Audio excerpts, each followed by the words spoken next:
இந்த மோமோஸ் இப்போது இந்த ரோட் சைட் கார சட்னி கூட சாப்பிட்டு பார்க்கலாம்.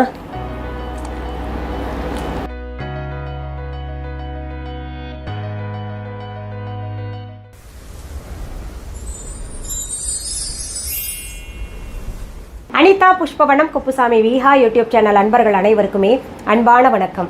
நம்முடைய யூடியூப் சேனலில் தொடர்ந்து பல செய்திகளை பார்த்துக்கிட்டு வரோம். நம்ம யூடியூப் சேனலில் ஆன்மீக செய்திகள், வாழ்க்கைக்கு தேவையான செய்திகள், நிறைய டிப்ஸ், அப்புறம் சமையல் குறிப்புகள், அதாவது சமையலும் செய்து காமிக்கிறேன்.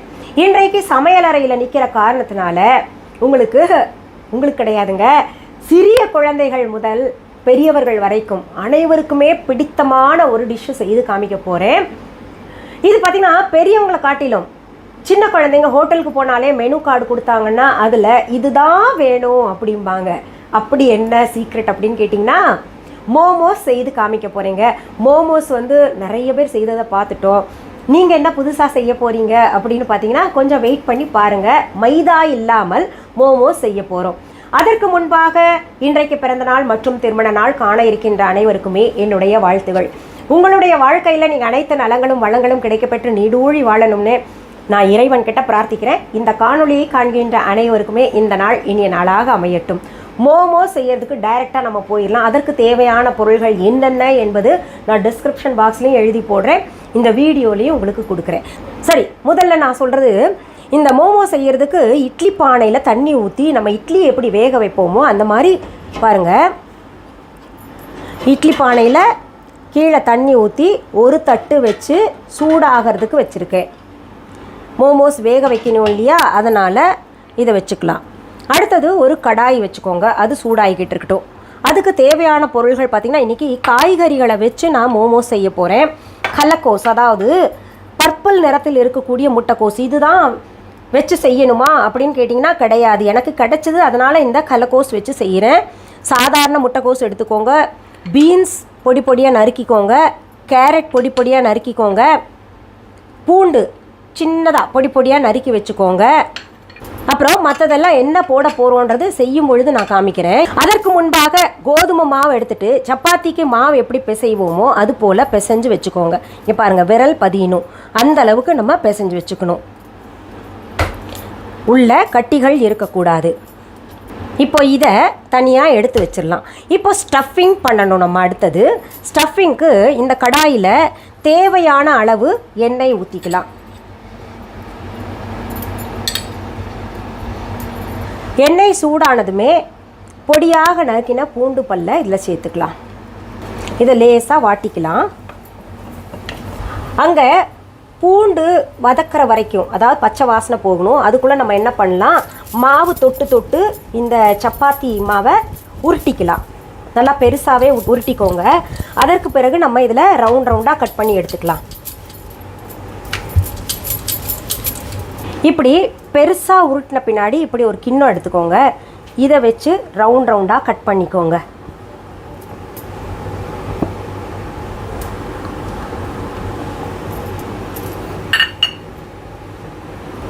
இப்போது இந்த மாதிரி ஒரே அளவில் ரவுண்டாக இருக்குது. இது இப்படியே இருக்கட்டும். நம்ம காய்கறி எல்லாம் வதக்கிட்டு பிறகு வரலாம் இந்த ப்ராசஸ்க்கு. இப்போது பூண்டு பச்சை வாசனை போயிடுச்சு, அதனுடைய நிறமும் மாறி இருக்கு பாருங்கள். அதில் கேரட் போட்டுக்கோங்க. அடுத்தது பீன்ஸ் போட்டுக்கலாம். இது ரெண்டையும் கொஞ்சம் வதக்கலாம். இந்த ரெண்டு காய்கறிகளுமே பாதி வதக்கின பின்னாடி, அதாவது பாதி வதக்கும் போதே வெந்துடும். அதற்கு பிறகு நம்ம இந்த முட்டைக்கோஸை சேர்த்துக்கலாம். இது கலர்ஃபுல்லாக இருக்குங்கிறதுக்காக இந்த நிறத்தை நான் எடுத்தேன், கிடைச்சது அதனால். இது இல்லைன்னா இதுக்கு ஆப்ஷனாக நீங்கள் வேறு இந்த காலிஃப்ளவர் அந்த மாதிரி சேர்த்துக்கோங்க. இப்போ நம்ம தேவையான அளவு உப்பு சேர்க்கணும். நல்லா வெந்த உடனே, அதாவது வதக்கும் போதே அது வெந்துடும். அதில் நம்ம சில்லி சாஸ் சேர்த்துக்கலாம். அதை போட்டு நல்லா பிரட்டிக்கோங்க. அதற்கு பிறகு சோயா சாஸ் சேர்த்துக்கலாம். அதுக்கு அடுத்தது வினிகர் சேர்த்துக்கலாம். இப்போது இதில் இருக்கக்கூடிய ஈரப்பதம் நல்லா அடங்கணும், அது வரைக்கும் நல்லா வதக்கிக்கிட்டே இருக்கலாம். இப்போது இந்த காய்கறி நல்லா வதக்கியாச்சு பாருங்கள். அடுப்பை அணைச்சிட்டேன். அதற்கு பிறகு நம்ம வேணுங்கிற அளவுக்கு மிளகுத்தூள் சேர்த்துக்கணும். இதை நல்லா கலந்து விட்டுட்டு உருட்டி வச்ச சப்பாத்தி ரவுண்ட்ஸ் இருக்கு இல்லையா, அதில் இந்த ஸ்டஃபிங் சேர்க்கணும். இப்போது உருட்டி வச்சதில் ஒன்று எடுத்துக்கோங்க. அதற்கு பிறகு 1 டீஸ்பூன் போல் இந்த ஸ்டஃபிங் வச்சுக்கோங்க. 1 டீஸ்பூன் அல்லது 1.5 டீஸ்பூன் போல் வரும். இப்போ நம்ம புடவை எப்படி மடிப்போமோ அது போல் மடிக்கணும். இங்கே பாருங்கள், இப்படி நம்ம புடவைக்கு மடிப்பெடுப்போம் இல்லையா, அது போல் மடிப்பெடுக்கணும். இப்படி எடுத்து ஒரே இடத்துல குவிச்சுக்கோங்க. இதை இப்படியே எல்லாத்தையும் நம்ம செஞ்சுக்கலாம். அடுத்தது நம்ம இட்லி பானையில் தண்ணி ஊற்றி சூடாக வச்சோம் இல்லையா, நல்லா கொதிச்சுக்கிட்டு இருக்கு தண்ணி. அடுத்தது இட்லி பானையில் நம்ம இப்படி மோமோஸ் பிடிச்சி வச்சுருக்கோம் இல்லையா, இதை வேக வைக்க வச்சிடலாம். மூடி போட்டு நம்ம இட்லி எப்படி வேக வைக்கிறோமோ அது போல் வேக வச்சு எடுத்துக்கலாம். நம்ம மோமோஸ் வேக வைக்கிறதுக்காக இட்லி பானையில் வச்சோம் இல்லையா, கிட்டத்தட்ட பார்த்திங்கன்னா 12லிருந்து 15 நிமிடங்கள் வரைக்கும் அது வேகிறதுக்கு டைம் எடுத்துக்கும். கோதுமை மாவு இல்லையா, அதனால் கொஞ்சம் லாங் டைம். இதே மைதா மாவாக இருந்துச்சுன்னா சீக்கிரத்தில் வெந்துடும். இப்போ வெந்துருச்சான்னு நம்ம பார்க்கலாமா? நான் நடுவில் எடுத்து பார்த்துட்டேன், சரியான முறையில் வெந்திருக்கு.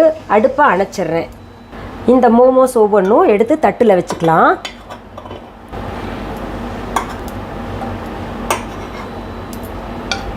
இப்போது மோமோஸ் பாருங்கள் சூப்பராக தயாராகிருச்சு. இது கூட எது பொருத்தமாக இருக்கும் அப்படின்னு பார்த்தீங்கன்னா, நல்ல காரசாரமான சட்னி ரொம்ப நல்லாயிருக்கும். சைனீஸ் சில்லி சட்னி அது நல்லாயிருக்கும். நான் இப்போ ரோடு சைடு சட்னி ஒன்று செஞ்சு காமிச்சேன்ல, எனக்கு அடிக்கடி அதுதான் செஞ்சு சாப்பிடுவேன். ரொம்ப பிரமாதமாக இருக்கும்.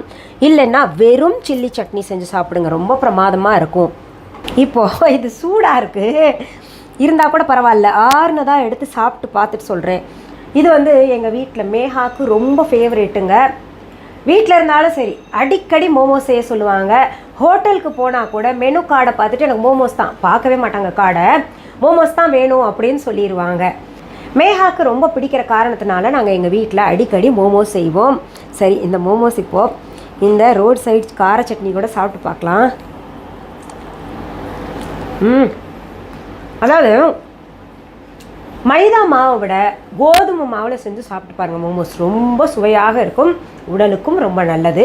இதில் காய்கறிகள் வேறு சேர்த்துருக்கோம் இல்லையா, ரொம்ப பிரமாதமாகவும் இருக்கும், ஆரோக்கியத்துக்கு நல்லது.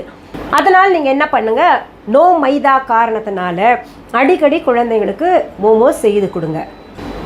சரி, இந்த மோமோஸ் நான் செய்து காமிச்சிட்டேன். நீங்கள் செஞ்சு பார்த்துட்டு எப்படி இருந்ததுன்னு கமெண்ட் பாக்ஸில் கமெண்ட் பண்ணுங்கள். நீங்கள் கமெண்ட் பண்ணிங்கன்னா தான் நான் நிறைய ரெசிபிஸ் செஞ்சு காமிப்பேன் இல்லையா. சரி, இந்த பதிவை முடிக்கிறதுக்கு முன்னாடி நம்ம விஹா ஆன்லைன் பற்றி சொல்கிறேன். விஹா ஆன்லைன் என்பது எங்களுடைய ஆன்லைன் ஷாப்.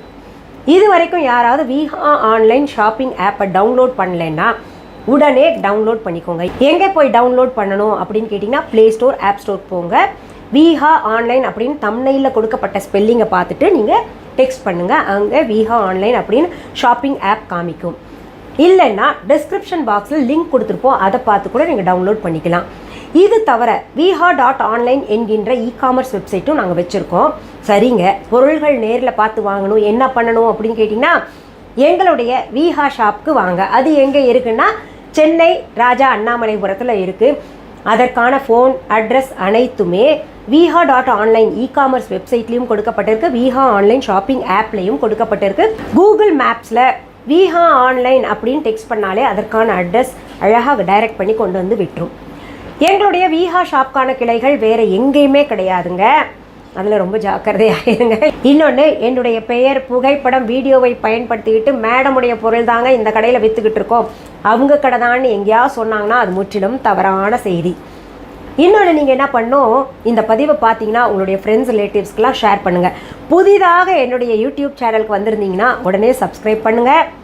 பக்கத்தில் கோவில் மணி போன்ற பெல் ஐக்கான் பட்டன் ஒன்று காமிக்கும், அதை தொட்டு விடுங்க. அதுலேயும் ஆல் என்கின்ற ஆப்ஷனை தொட்டு விடுங்க. அப்போ தான் நான் பதிவிடுகின்ற பதிவுகள் அனைத்துமே உங்கள் கவனத்திற்கு வரும். இன்னொன்று, லைக் பண்ணுங்கள். சரி, மீண்டும் அடுத்த பதிவில் வேறு ஒரு நல்ல தலைப்போடு உங்களை எல்லாம் சீக்கிரத்தில் சந்திக்கிறேன். அது வரைக்கும் நன்றி, வணக்கம். அன்பான வாடிக்கையாளர்களே, உங்கள் விஹா ஸ்டோரில் பூஜை பொருட்கள், சிலைகள், ராசிக்கற்கள், வாஸ்து பொருட்கள், விதைகள், பாரம்பரிய அரிசி வகைகள், சிறுதானியங்கள், ஆர்கானிக் பொருட்கள், மூலிகை எண்ணெய், மளிகை பொருட்கள், மரச்செக்கு எண்ணெய், மரப்பொருட்கள், வெள்ளி ஆபரணங்கள், கிஃப்ட் ஆர்டிகல்ஸ், காட்டன் மற்றும் பட்டுப்புடவைகள், காட்டன் சுடிதார்கள், பட்டு பாவாடை, குழந்தைகளுக்கான விளையாட்டு பொருட்கள், ஹை குவாலிட்டி இமிடேஷன் நகைகள், வீட்டு உபயோகப் பொருட்கள், ஜூட் பேக்ஸ், ஹேண்ட்மேட் சோப்ஸ், அழகு சாதன பொருட்கள், சிறுதானிய பிஸ்கெட்டுகள், ஹோம் அப்ளையன்சஸ், இன்னும் பற்பல பொருட்கள் விற்பனைக்குள்ளது.